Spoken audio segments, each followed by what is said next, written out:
Alright guys, so here we are for another unboxing, and today we're going to be looking at the Team Associated ProSC 4x4.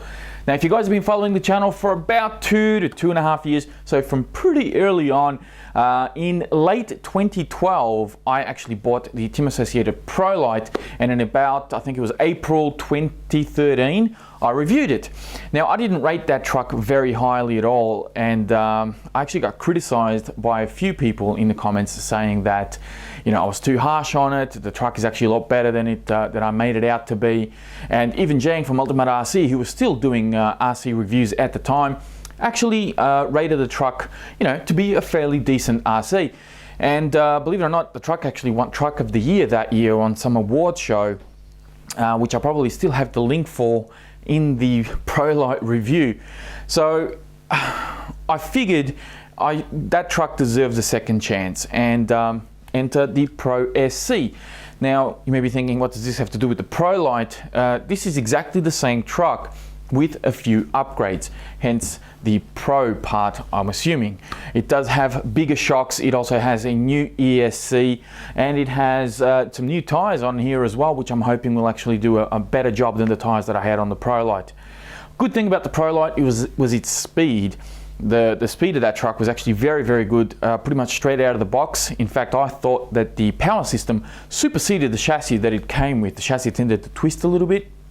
I'm not quite sure how this one's going to go. Obviously it's brand new, I haven't tested it yet, so we shall soon see. Now I'm going to run you very quickly just through some of the specs that this guy comes equipped with. Of course you have like a spiked type of tire. I may give you guys some overlays to have a look at as well. You've got a water resistant receiver box. You also have a splash proof ESC, which I believe may be a rebranded Hobbywing. If you guys search some Hobbywing ESCs, this looks very familiar to me, so I think that might be it. Could be wrong.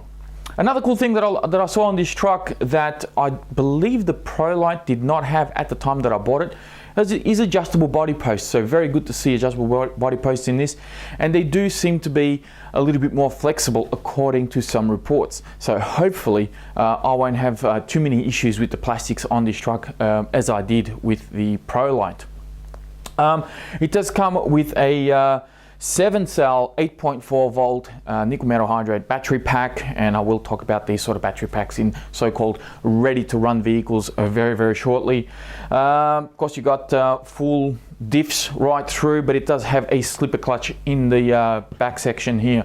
So enough of looking at the box, let's take the cover off here very quickly, and I'll show you all just how this guy comes packaged up inside. There is the truck there. Now of course I'm not going to bore you taking all this out and cutting zip ties and so forth. We'll cut ahead, and I'll show you everything that the truck comes equipped with, and yeah, just my initial thoughts on it. Okay, now before we get stuck into the truck, I do want to point out some of the boring stuff first, because I know you guys love that. There is a little booklet kind of giving you some specifications on the brushless motor that the truck comes with. There's also an instruction booklet for the ESC should you want to do any programming. There is a little bit of a tools bag which has about 4 Allen keys in it, as well as a little spanner to allow you to adjust the toe and camber links on the truck. There is also some preload spacers and a couple of extra long body posts. Now these extra long body posts are for the rear of the truck in case you swap out the body for like a rally body or something like that that has a higher mounting position. So great to see Team Associated include that in the box for you. This is a little bit of a code that's on the back of this leaflet for VRC Pro, and it basically gives you a free RC training tool. Now VRC Pro is an RC simulator where you can do nitro and electric buggies, I think, and some other short course trucks perhaps. I don't use it myself, but I have seen some people using it. If you are familiar with it and use that program, maybe you know, let other people know about it. This is a free RC training tool, whatever that means. But it does come included in the truck. If you use the program, come in handy for you. Some extra stickers that you can apply on the truck if you want to, of course. I personally would prefer if they left all the stickers off and allowed me to put them on myself, just so that I can customize the look of the truck. Even though it has the same color scheme as the next person that buys it, at least the stickers will be in fairly unique positions. I can put as many as little as I want, which I'm a big fan of. You guys may already know that. The instruction manual is, of course, very comprehensive from Team Associated. They don't muck around here. They actually give you all the necessary information for you to be able to rebuild the truck pretty much from scratch. And there's also a whole bunch of parts numbers on the back of this booklet in case you want to order some extra parts, some upgrades, replacement parts. Make sure you hang on to your user manual. As always, the remote, you may be very familiar with this remote. A lot of Team Associated vehicles come with this guy currently, and even a lot of Thunder Tiger vehicles as well. Now, the remote itself, I've got about 3 of these. As I said, you may have seen this before, not just on my channel, but I'm sure a lot of other people out there have got their hands on these. You have throttle endpoints up the top here. You've got throttle trim, and steering dual rate just down here. There's also some reverse switches up the top. The remote actually feels okay. There's plenty of throw in the wheel, shark fin antenna, which means you're not going to break anything off. However, there is one thing that I don't like about it, and it's the fact that it still runs on 6 AA's. I don't quite understand why this remote needs to run on 6 AA's when there are so many remotes out there, 2.4 gigahertz remotes that only run on 4. I mean, even my Futaba 4PLS runs on 4 AA's, and that has a great big screen on it and everything. So I don't quite understand why they haven't upgraded this. There is one benefit though, that the battery tray is removable, so you can actually plug in a rechargeable battery if you want to go down that road. Now, for the truck itself, let's take a bit of a close look at the main event. I went for the white and blue. There is a dark blue with kind of a yellow contrast on it. I didn't like the yellow. I didn't mind the blue. I just wasn't a fan of the yellow and how it all sort of looked together. So I went for this design, but you know, each to their own. Now the body itself, I don't mind the shape of the body. I'm actually liking the pre-installed little fins on the back here, which is a nice touch. And of course, you know, you can put some numbers in there if you want to. I've got a fair idea of what I'm gonna put there actually. So I don't mind the design of the body. There are some ridges up the top here as well, which I'm not sure if the camera will pick up. I think as far as color scheme and styling, I think they've done an okay job. There's no problem there.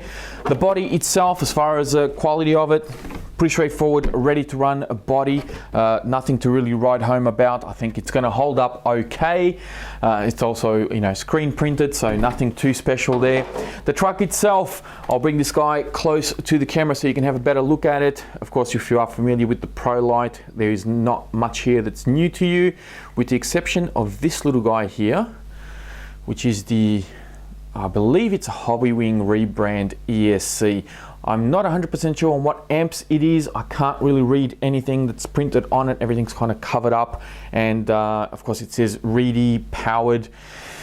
I could be wrong. Maybe it's not a Hobbywing at all, but I don't know. Maybe you guys can let me know. Either way, it has a 3500 kV 4-pole brushless motor, and as I said, the ProLite was not shy on power. I'm assuming that this one is going to be very much the same.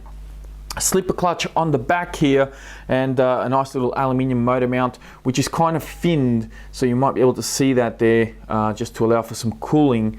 Massive shocks, as you can see, almost twice the thickness of my finger. These are 16mm big bore shocks. They are all plastic bodied though, and suspension doesn't feel too bad. It's okay. I think it's fine. It's a little plush for my liking. I would have preferred slightly thicker oil, so I think it's a little bit under dampened.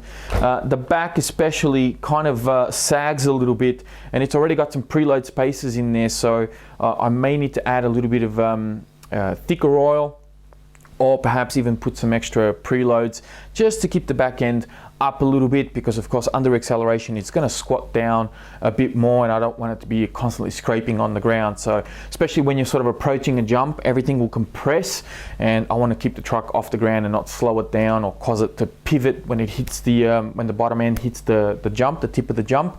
So yeah, a little bit of adjustment I think is still needed. Tires themselves actually feel pretty good. I'm pretty impressed with the tires. Not too soft, not too hard, and the foam inserts I think have impressed me the most. Quite firm foam inserts. As you can see here, the sidewalls of these tires don't have any kind of tread or pattern or writing or any detail at all. It's all very smooth. So if these had soft foam, what would happen on the cornering is these would actually roll underneath, and of course you'd lose a lot of grip. having some denser foams in here may actually hold the shape of the tires during cornering, and I think that will help with grip. That's just logic talking. Anyway, moving on, we have adjustable camber links front and rear, and of course adjustable toe links at the front. Water resistant receiver box just there, of course, and your steering servo, which, oh my god, look at that. I've just noticed that. That is loose, and I think, yeah, you might be able to see that there's two screws, so one here and one just up here, that are not tightened properly, so I'm going to have to tighten this guy down.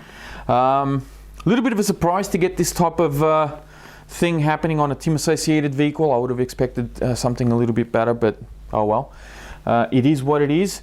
Now there are provisions here for some sway bars, but you don't get a sway bar kit or sway bar kits in the box. You will of course need to purchase those separately. But they do have provisions on the A-arms for the sway bars. Front and rear bumpers, they feel pretty good. The front one is actually quite flexible, so it should absorb a lot of impact should you, come down heavy on the front. The rear as well, fairly rigid this way, but has a little bit of flex on either end, which I think will work well. One of the things that I remember with the ProLite, and looking at this truck, it looks as though they've thickened up the plastic underneath this bulkhead here, because as you can see, the bumper kind of comes down. Hopefully the camera will focus there. The bumper comes down in one piece and kind of bolts in underneath. And one of the things that happened with the ProLite is that through various jumps and bad landings and so forth, the screws actually went through the plastic and the bumper started to come off. So it looks as though they may have tried to rectify that a little bit. This section on the bottom here looks a little bit thicker than what I remember, but it was a long time ago, so maybe there hasn't really changed.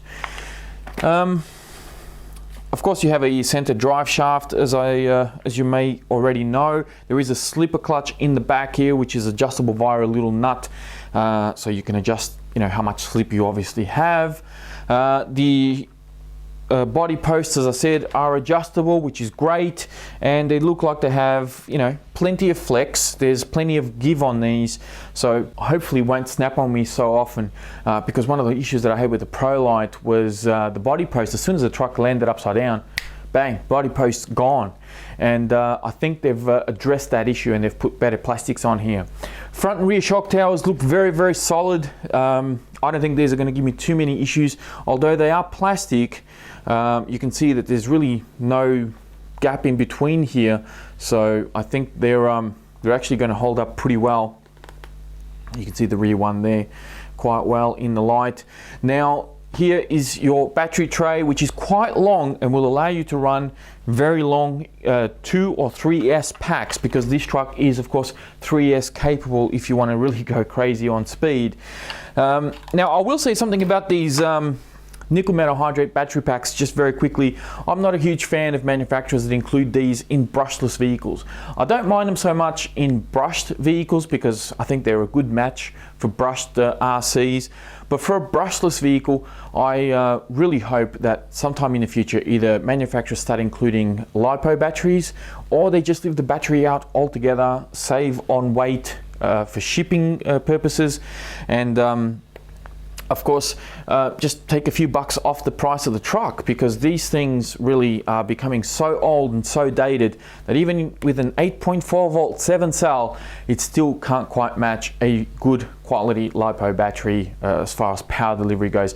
And to really get the full potential out of this brushless motor, LiPo is really the way to go. So these things really, they need to stop. And furthermore, they don't even include a charger with the truck, so including a battery and no charger doesn't really make a lot of sense to me.